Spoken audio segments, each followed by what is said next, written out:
El día de hoy vamos a exponer un documento muy importante acerca de la historia de Colombia desde un análisis historiográfico. El libro Historia Mínima de Colombia, que recoge la historia del país desde los orígenes prehispánicos hasta la modernidad del siglo XXI, fue escrito por Jorge Orlando Melo, un reconocido historiador, profesor universitario y periodista, quien se ha caracterizado por liderar una comprensión moderna de la historia colombiana, estudiándola y realizando varias críticas a las tradiciones y escuelas de pensamiento que la edificaron desde el siglo XIX. Sus investigaciones se han dirigido a guiar a los nuevos historiadores sobre los objetivos, las fortalezas y las debilidades de la disciplina y su larga trayectoria como investigador del pasado, de la confrontación de sus fuentes y de agudo observo de los conflictos y oportunidades han hecho de su obra una herramienta imprescindible para entender y recapacitar sobre la historia colombiana. En esta presentación examinaremos el periodo comprendido desde 1946 hasta 1974 y procederemos a recoger los principales sucesos que, según el autor, marcaron la historia de Colombia en estos años del siglo XX. Iniciaremos con el periodo de la violencia y dictadura, que comprende el periodo entre 1946 y 1957. Esta etapa inicia con la presidencia de Mariano Ospina Pérez, cuyo gobierno fue caracterizado por la violencia partidista. Inició con un momento de unión nacional, en el que los dirigentes de los partidos liberal y conservador volvieron a buscar un acuerdo entre ellos para prevenir la reaparición de la violencia entre partidos. Sin embargo, el Partido Liberal quedó insatisfecho y varios políticos liberales se retiraron. En este contexto se presenta dentro del partido la rivalidad entre Eduardo Santos, quien era el dirigente oficial del partido y no recibió todo el apoyo de los liberales, y Jorge Eliezer Gaitán, quien decidió no colaborar con el gobierno conservador y se impuso como jefe del liberalismo. Desde finales de 1947 se presentaron choques armados, sobre todo en zonas rurales en los que se atentó contra la vida de los liberales. Los jefes conservadores promovieron el ataque a estos para intimidarlos y afirmar su dominio. Gaitán fue el principal denunciante de la persecución creciente, y en el momento de su asesinato, la sucesión inmediata del culpable cayó sobre los conservadores, dado el tamaño de los conflictos políticos que sostenían. Luego de la muerte de Gaitán, se formó un gobierno de coalición nacional para garantizar un régimen imparcial en las siguientes elecciones y evitar más violencia. Pero a pesar de esto, en los meses siguientes, los incidentes continuaron y la desconfianza de ambos bandos creció. Al momento de las elecciones se mostró una mayoría liberal reducida, y los congresistas liberales, que tenían todavía la mayoría en el Senado y Cámara, intentaron frenar el ascenso conservador, lo que provocó aún más a los conservadores. Enseguida el Congreso destituyó al presidente acusándolo de violación a la Constitución, lo que generó que el presidente cerrara el Congreso y gobernara mediante decretos de emergencia. Finalmente en las elecciones se eligió a Laureano Gómez, quien anunció un gobierno nacional, pero pronto volvió a sus ideas de volver imposible un triunfo futuro del liberalismo. Dado que las elecciones para el Congreso se hicieron sin participación liberal, este estuvo compuesto únicamente por senadores y representantes conservadores. Posteriormente, cuando el presidente enfermó, su reemplazo fue Roberto Urdaneta Arbeláez, quien elaboró un proyecto en el que propuso un congreso elegido por empresarios y otros organismos y convocó una Asamblea Nacional Constituyente. Los factores que estimulaban la violencia seguían presentes y la desconfianza entre liberales y conservadores era cada día mayor. El gobierno no logró mantener la unidad y la radicalización de Gómez le fue quitando el respaldo mayoritario del conservatismo. Fueron los grupos en apoyo de Mariano Ospina Pérez y Gilberto Alzate, quien era el más influyente de los parlamentarios conservadores, los que comenzaron a buscar en los militares un apoyo contra el temido regreso de Gómez a la presidencia. Encontraron un aliado en el comandante del ejército Gustavo Rojas Pinilla, quien había sido ministro de Ospina. Gómez, temeroso de esta alianza, trató de alejar a Rojas del país para nombrar otro comandante, pero esto jugó en su contra. Cuando Gómez reasumió el poder, Rojas, con el apoyo de otros generales, movilizó tropas para rodear su casa y tomar el poder. Así, asumió el poder en el que sería el primer golpe militar en Colombia desde 1854. Para dar legitimidad al golpe de Estado, el presidente se justificó como respuesta a la situación de violencia a la que los políticos habían llevado el país. Decretó una amnistía general para los grupos armados y, a pesar de decretar un gobierno nacional igual que sus antecesores, demostró que quería mantener un proyecto conservador. Para dar base legal a su gobierno, Rojas se apoyó en la Asamblea Nacional Constituyente convocada por Urdaneta, en la que los conservadores mostraron el apoyo al gobierno y por su lado los liberales, aunque no participaron en esta asamblea ni aceptaron colaborar con el gobierno, veían con mejores ojos a este político, dándole su apoyo y aceptando su presidencia. Rojas asumió las funciones legislativas de manera que el Congreso no se volvió a reunir y la Asamblea prorrogó por 4 años su mandato y se aprobaron 2 de sus propuestas principales, el derecho de voto a las mujeres y la ilegalidad del Partido Comunista. Varios fueron los hechos que mostraban el autoritarismo del gobierno: la censura de la prensa con penas altas por injuria y calumnia, la captura por la policía de los intelectuales de izquierda, la prohibición en la radio de toda información y discusión sobre política, y la encarcelación de quienes publicaran noticias que atribuyeran actos ilegales a los militares. Todas estas actuaciones debilitaron el amplio apoyo original. El gobierno había fracasado en su promesa de pacificar al país, y la violencia rural se suma a las arbitrariedades contra los dirigentes y activistas políticos. El gobierno militar además tuvo que enfrentarse a un cambio en las condiciones económicas, dado que se elevó el precio del café, el dólar se disparó y la corrupción y la especulación aumentaron.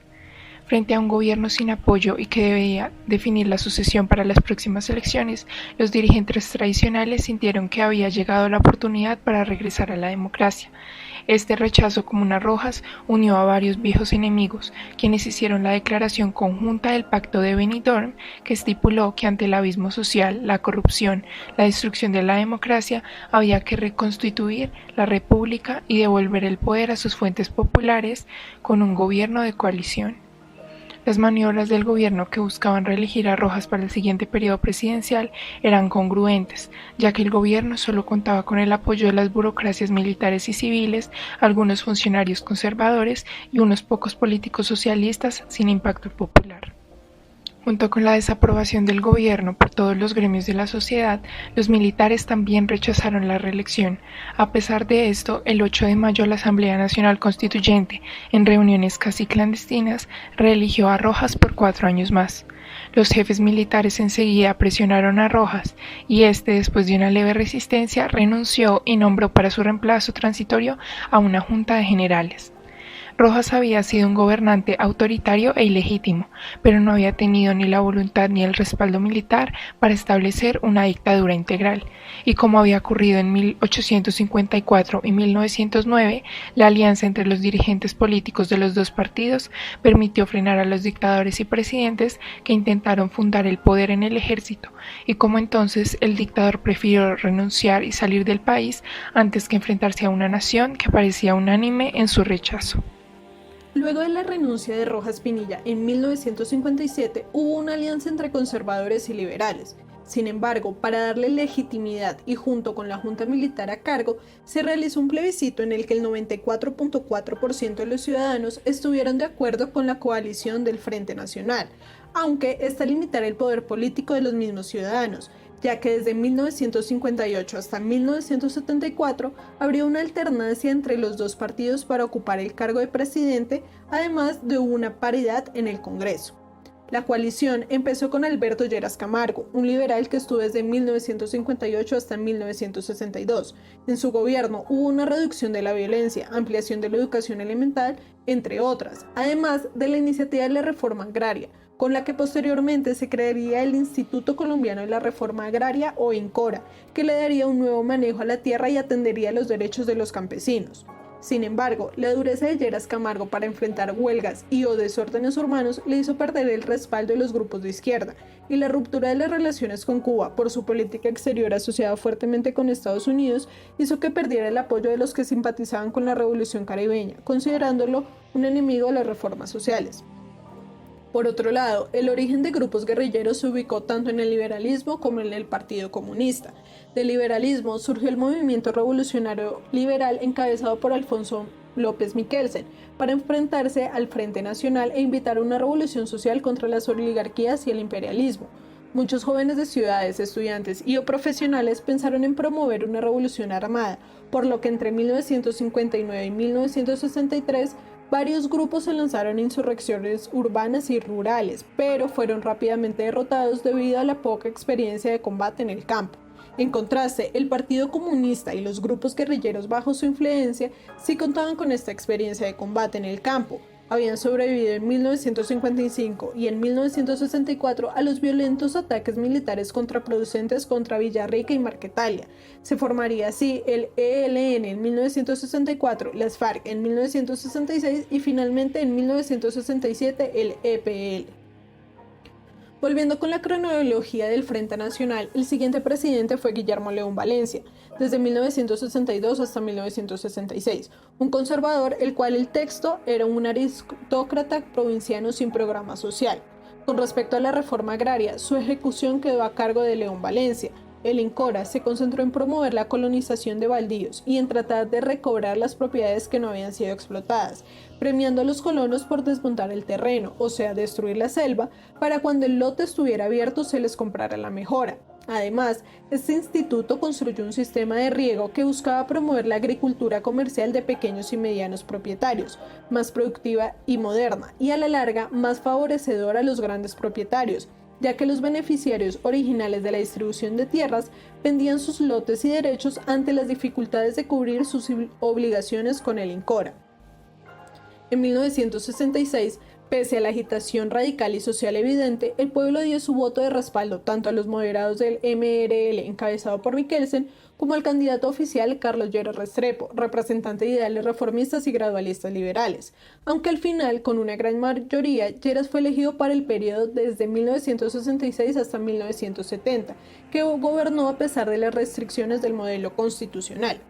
Con respecto a las restricciones, como cada partido elegía un número fijo de parlamentarios, la competencia se daba dentro de estos, y cada uno se dividió al menos en dos grandes ramas. Los conservadores se dividieron entre el laureanismo apoyado en grandes propietarios rurales y el ospinismo, de corte más urbano, mientras que los liberales se dividieron entre el oficialismo y el MRL. Para Lleras, López Michelsen estaba apelando al sectarismo liberal y a una invitación a la revolución que llevaría de nuevo a la violencia. Para López Michelsen, el pacto liberal con los conservadores lo condenaba a consolidar una oligarquía incapaz de cualquier reforma. Como no había diferencias reales entre los programas de los partidos, pues ambos en el poder tenían que acordar con el otro, el voto popular se convirtió para los electores en un simple acto de confirmación. Así, la abstención aumentó aceleradamente y muchos políticos, para lograr los votos necesarios, se apoyaron en la entrega de favores a sus clientelas. No obstante, los efectos positivos de que no hubieran diferencias entre los programas de los partidos fue que el gobierno trató de manejar con eficiencia los recursos del Estado y mejorar la calidad de la administración. Se formó grupos de expertos sobre todo en las instituciones de gestión económica y logró una reforma constitucional y administrativa que intentaba crear instituciones fuertes protegidas de las presiones de los partidos. Teniendo en cuenta la reforma agraria, Carlos Lleras trató de revitalizarla, ya que estaba convencido de que el desarrollo moderno debía basarse en reemplazar los grandes propietarios que no tenían incentivos para mejorar su productividad por propietarios medios y pequeños, capaces de una gestión moderna, atentos a la tecnología y abiertos a las señales del mercado. Por otra parte, era extraño que en un país de muchos campesinos con poca tierra o ninguna no hubieran organizaciones campesinas fuertes a favor de la reforma agraria. La creación de la Asociación Nacional de Usuarios Campesinos, o ANUC, cambió esto, pues la mayoría de los afiliados eran pequeños propietarios no muy combativos. Para el final de este periodo, Rojas Pinilla volvió al escenario político. Después de 1958, la caída de los precios del café redujo los ingresos externos en un momento en el que la industria interna más grande pedía recursos externos. Esto produjo una devaluación continua del peso que indujo una fuerte alza de precios internos y que se convirtió en la principal preocupación de los electores. Sobre esta alza del costo de la vida se basó el retorno de Rojas Pinilla a la política. Les recordaba a los electores lo que valían las cosas en su gobierno y acusaba al Frente Nacional del alza. Se creó el mito de que el gobierno del general Rojas Pinilla había sido popular y se había enfrentado a las oligarquías. Esta retórica respondía a condiciones reales. Para 1970, en 12 años del Frente Nacional no se habían cumplido ninguna promesa importante de la reforma. El único avance de fondo de estos años, fuera de los programas de vivienda urbana, fue la ampliación del sistema educativo que daría resultados mucho más adelante. Las elecciones de 1970 entonces ciertamente fueron críticas. Aunque los partidarios del Frente Nacional obtuvieron 60% de los votos, Rojas logró el 40%, casi lo mismo que el candidato oficial del Frente Nacional, Misael Pastrana Borrero. El día de las elecciones, los reencuentros que comenzaron por las grandes ciudades, donde el descontento por la inflación era mayor, daban una ventaja notable a Rojas. El gobierno inquieto suspendió la divulgación de resultados y cuando al día siguiente anunció que había ganado Pastrana, muchos creyeron que durante la noche se había hecho trampa en la cuenta de votos, aunque las evidencias indican que el recuento fue correcto y que las zonas de las que faltaba informar eran en gran parte de los sectores rurales donde Pastrana tenía la mayoría. Misael Pastrana subió al poder en 1970 perteneciendo al Partido Conservador. Los dos hechos más relevantes de su mandato fueron ponerle fin al Frente Nacional y un freno a la reforma agraria. Le puso fin al Frente Nacional ya que en este momento el conflicto entre estos dos bandos había disminuido. Se veían aires de cooperación, mientras que de 1948 a 1957 fueron asesinados cada año aproximadamente entre 10.000 y 15.000 personas. Durante la última década solo fueron 5.000, teniendo en cuenta que la población había aumentado. El freno a la reforma agraria se dio porque en vez de repartir las tierras se crearían presiones tributarias y se buscaría modernizar el campo. Con el fin de que se expandieran las ciudades, se implementó el UPAC, Unidad de Poder Adquisitivo Constante, generando a los ciudadanos una mayor facilidad de financiación para adquirir vivienda. A pesar de que disminuyera la violencia bipartidista, empezó a darse un aumento de violencia por parte de los grupos armados, las guerrillas. Los efectos del Frente Nacional y las guerrillas. Durante el Frente Nacional existió una fuerte división interna y el clientelismo. Sin embargo, la economía creció, aumentó el PIB gracias a las exportaciones. Hubo una ampliación de los servicios públicos, en la salud, la infraestructura, la educación.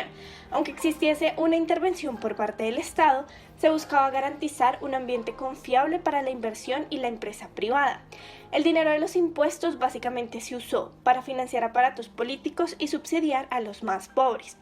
En 1979 apareció el M-19, una guerrilla populista formada por jóvenes de clase media que actuaban principalmente en las ciudades.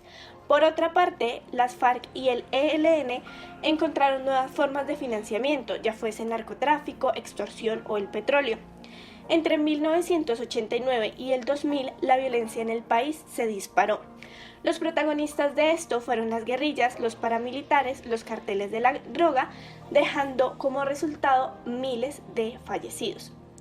Pero ¿por qué las guerrillas han perdurado?